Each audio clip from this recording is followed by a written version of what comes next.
been neutralized. Hiya guys, in today's QKT you'll see 5 different keyboard and switch manufacturers and their strengths and weaknesses, which will help you decide on what kind of switch to get.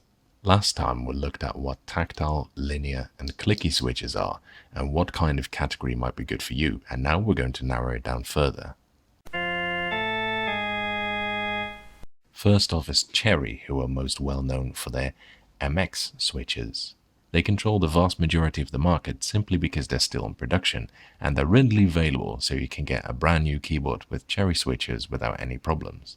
They make many different types of switches, including tactile, linear and clicky, so there's plenty of choice.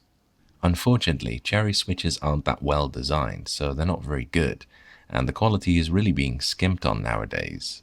So much so that some of the MX clones that have started to appear on the market are better than the original, especially Gatorons. Personally, I find that Cherry switches are disappointing when you compare them to the alternatives. Alpes Electric was possibly the biggest manufacturer in the late 80s and early 90s, most well known for their SKCL and SKCM series of switches, which were also cloned on a huge scale.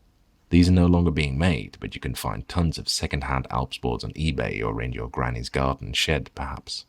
Like Cherry, they made switches of all varieties, linear, tactile and clicky, and Alps switches are often considered to have a much better key feel and sound than Cherry MX. The big disadvantage is that Alps switches get really scratchy and nasty when they get in contact with dirt or dust, and because they're no longer being made, this is a bit of a problem because you need to look for a clean one.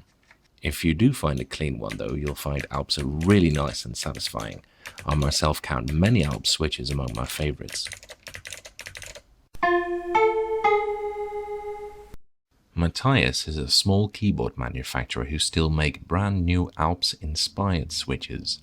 They make a linear, clicky and extra silent tactile switch, and while the key feel is generally regarded to be not quite as good as the original Alps switches, you don't have to look for a clean keyboard because you can just buy a brand new one off of their website. Matias switches have also been made more reliable, and they can come with backlighting, unlike Alps switches, because they have a transparent housing. IBM made many buckling springs keyboards called the models M and F in the 80s and 90s, and a more modern version is still being made by a company called Unicomp. Buckling springs only came in a clicky version, and they're extremely loud. But they have an especially nice key feel, and the clicky sound is often considered to be very pleasant. The boards themselves are also exceptionally well built, particularly the really old ones from the 80s. I myself think that the Model F in particular might just be the best typing keyboard ever made. Finally, Topre are a Japanese company that make very high quality rubber dome switches, so they only come in tactile, but they feel many times better than cheap rubber domes you find everywhere nowadays. They're pretty silent and have a very nice rounded feeling, and Topre boards can be found in many form factors from full size to very small keyboards.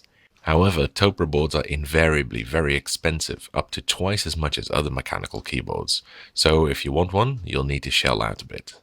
That's it for the major key switch manufacturers. I'll be doing a video about each of these companies separately and in greater depth at a later date. In the meantime, if you want some info, you can look at one of my many video reviews about mechanical keyboards. I have an ever-increasing list. I'll put the link to the playlist in the description below. Thank you for watching and see you next time.